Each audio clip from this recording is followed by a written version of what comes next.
মৃত্যুর যন্ত্রণা এটা আমাদেরকে ভোগ করতে হবে, মৃত্যুর স্বাদ আমাদেরকে আস্বাদন করতেই হবে ভাই। কেউ কোনো আওয়াজ করবেন না, চুপ করে বসে কথাগুলো, দামি কথাগুলো মনোযোগ দিয়ে শুনবেন। এখানে যারা আছেন কারো পয়সা বেশি, কারো পয়সা কম, কেউ আপনারা আছেন এই এলাকায় থাকেন, কেউ থাকেন বাইরে। মৌত যেদিন চলে আসবে, সকাল না বিকাল, সন্ধ্যায় না গোধূলিতে, গরমকালে নাকি শীতকালে, এটা কিন্তু আমরা কেউ জানি। এই জন্য আল্লাহ রাব্বুল আলামিন বলছেন, কুল্লু নাফসিন যায়িকাতুল মাউত।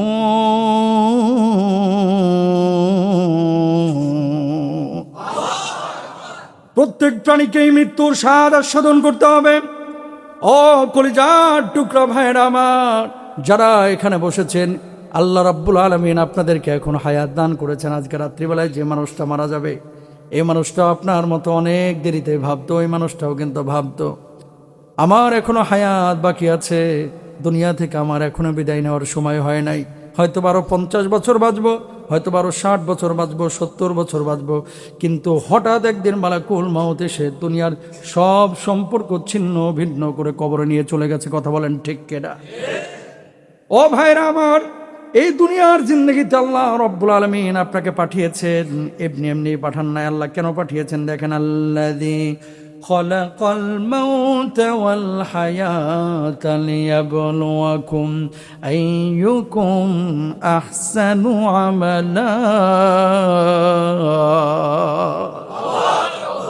কাজে কে উত্তম এটা দেখার জন্য আল্লাহ আপনারা পাঠিয়েছেন। আজকে যে কথাগুলো বলবো কলিজার মধ্যে লিখে নিয়ে যাবেন।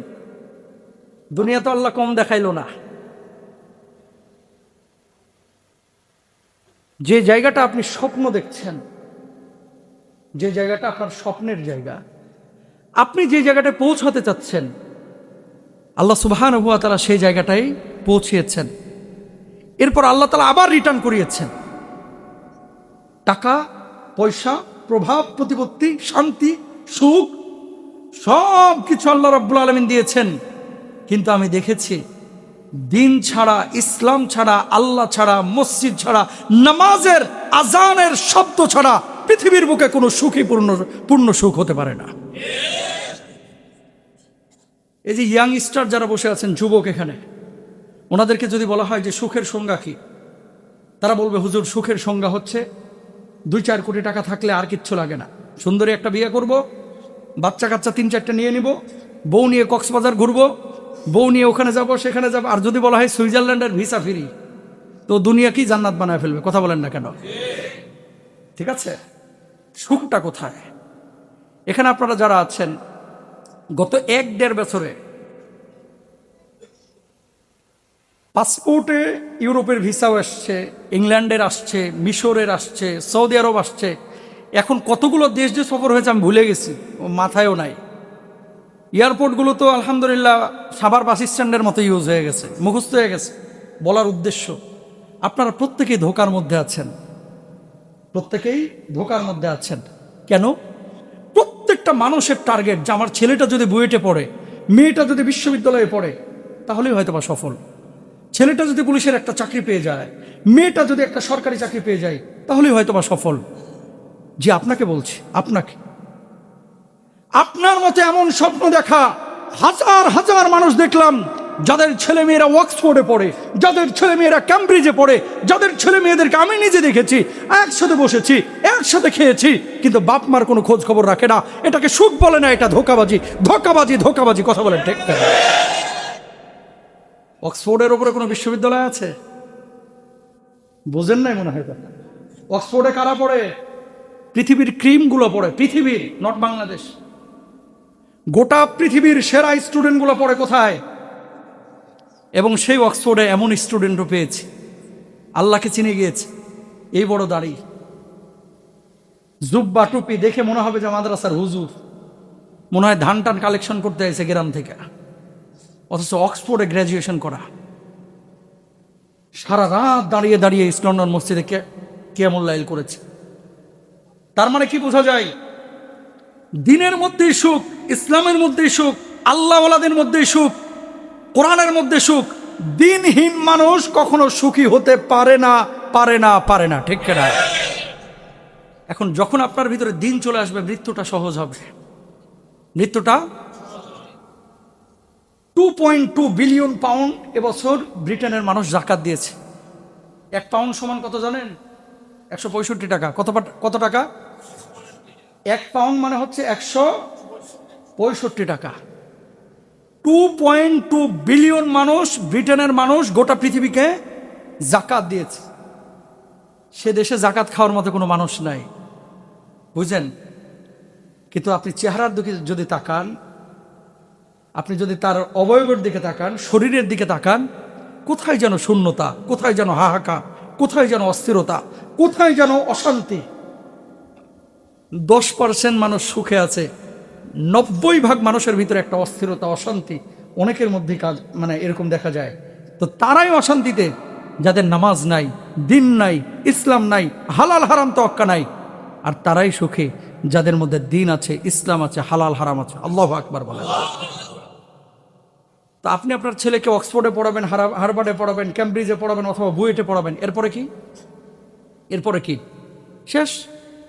এখন এই ছেলে যদি আপনার খবর না রাখে, এই ছেলেটা যদি আপনি মারা যাওয়ার পরে দোয়া না করে, এই ছেলেটা আপনার রূহটা কবজ হচ্ছে সেই সময় যদি একটু কালিমাটা না পড়ে, এই ছেলেটা এসে যদি আপনাকে একটু সহানুভূতি না দেখায়, আমি মনে করি আপনি যত বড় পয়সাওয়ালাই হন না কেন, আপনি ব্যর্থ বাবা, ব্যর্থ বাবা। কথা বলেন ঠিক কেনা?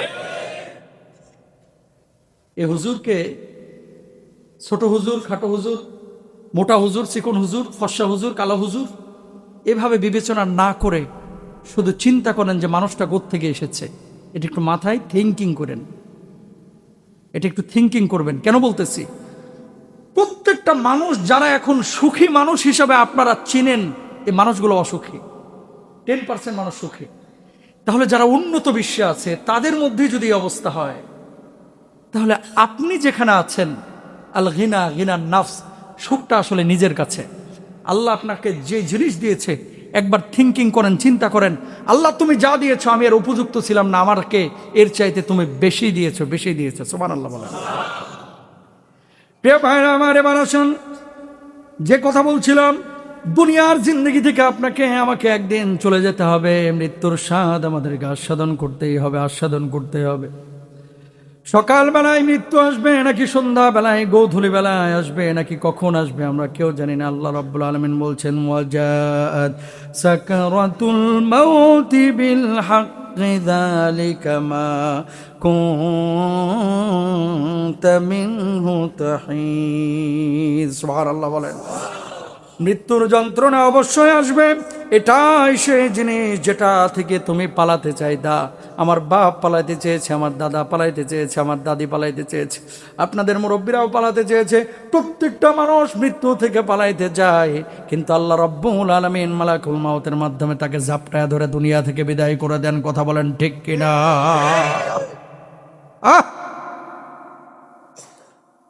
প্রিয় ভাইরা, আবার মানুষজন এমন কথা বলে, হুজুর মানসিকভাবে আপনি ঠিক আছেন কিনা? উন্নত দেশ থেকে আপনি চলে যাচ্ছেন, মানসিকভাবে আপনি ঠিক আছেন কিনা? মানে মানুষ কতটা দুনিয়ামুখী আপনি কল্পনা করতে পারেন? মানুষ কতটা দুনিয়ামুখী। মানসিকভাবে আপনি ঠিক আছেন কিনা তার মানে কি? তার কাছে সুখটা হচ্ছে ইউরোপে, সুখটা হচ্ছে আমেরিকায়। ইউরোপ আমেরিকায় মূল সমস্যা হচ্ছে ছেলে মেয়েরা বড় হয়ে যাওয়ার পরে যার যার মতো ব্যস্ত হয়ে যায়। বছরে একবার দুইবার খবর নিতে আসে, ফোন দেয়ও না। আপনি বাইরে থেকে এসে হার্ড ওয়ার্ক করেছেন, বাড়িতে এসে দরজা খুলে ছেলেটার মুখের দিকে তাকাইলেন, কলিজাটা ঠান্ডা হয়ে গেল, সমস্ত ক্লান্তি দূর হয়ে গেল। কথা বলেন ঠিক কিনা? এগুলো তো সুখ। ও পটল কিনতাম 5 পিস, বেগুন কিনতাম 1 পিস। কেন? একটা বেগুনের দাম বাংলা টাকায় 350 টাকা পড়ে যায়। কথা বুঝেন নাই?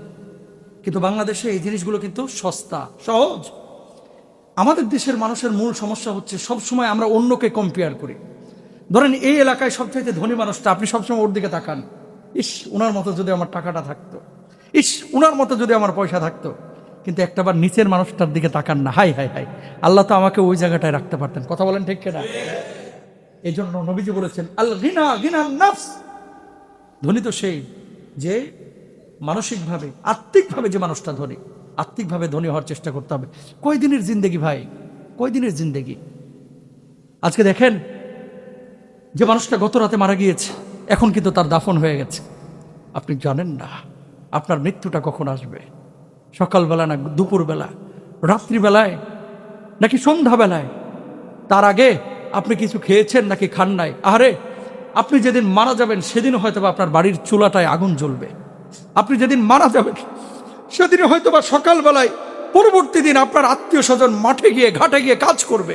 আপনি যেদিন মারা যাবেন তার কয়েকদিন পরে আপনার স্ত্রীও কিন্তু স্বাভাবিক খানা দানা খাবে।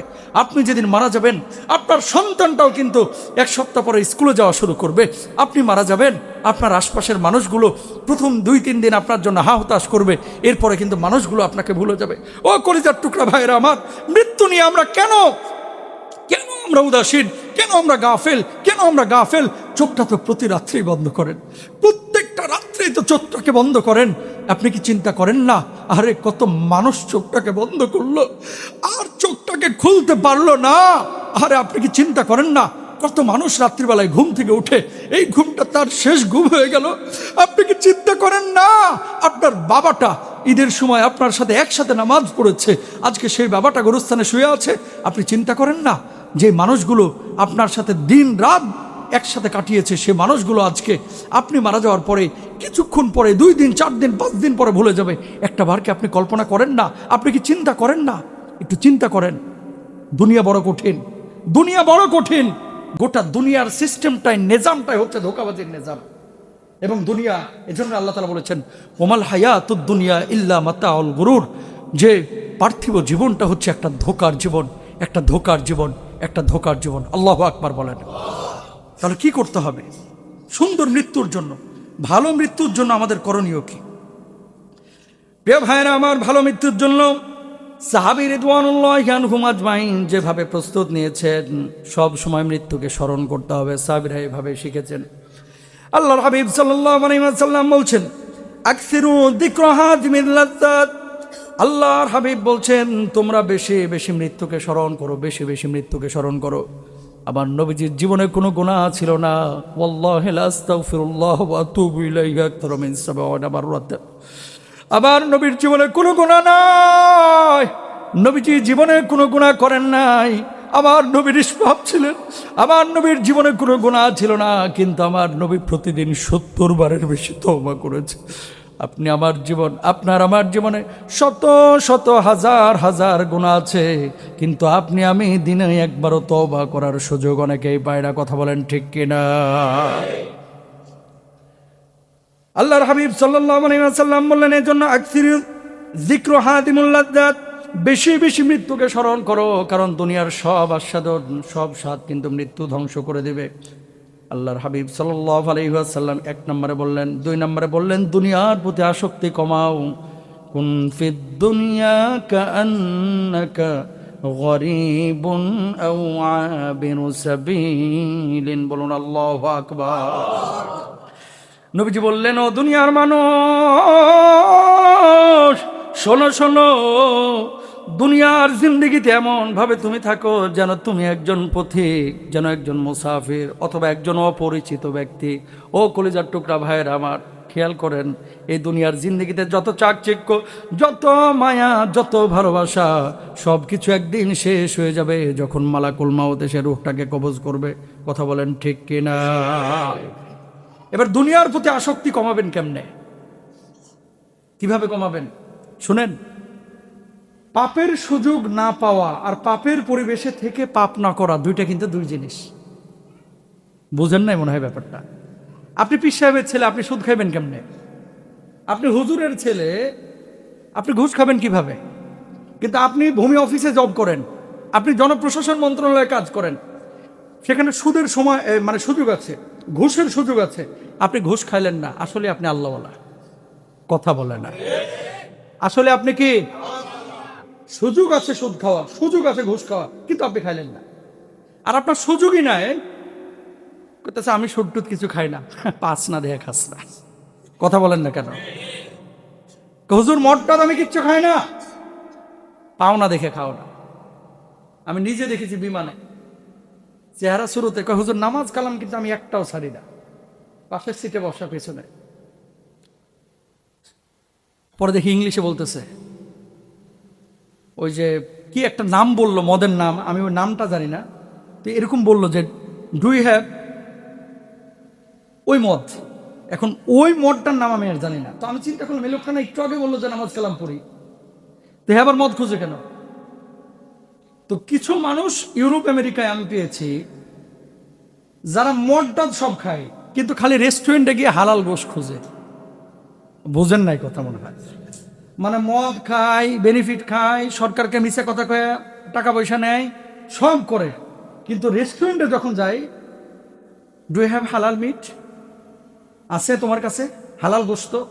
মানে চিকেনটাকে হালাল, গরুটাকে হালাল, বিফটাকে হালাল, মিটটাকে হালাল, ফিশটাকে হালাল, এগুলো হালাল খোঁজে। তো হারাম কর তুই যে মদ খাস কে? কথা বলেন না, আছে না নাই? এই জামানাতেও কিছু লোক আছে সুদও খায়, ঘুষও খায়, মেয়েদের সাথে মেলামেশাও করে, উল্টাপাল্টা কাজ কাম সবই করে, সব করে, খালি মুরগির দোকানে গিয়ে কয় বিসমিল্লাহ কইছস নি? কথা কয় না।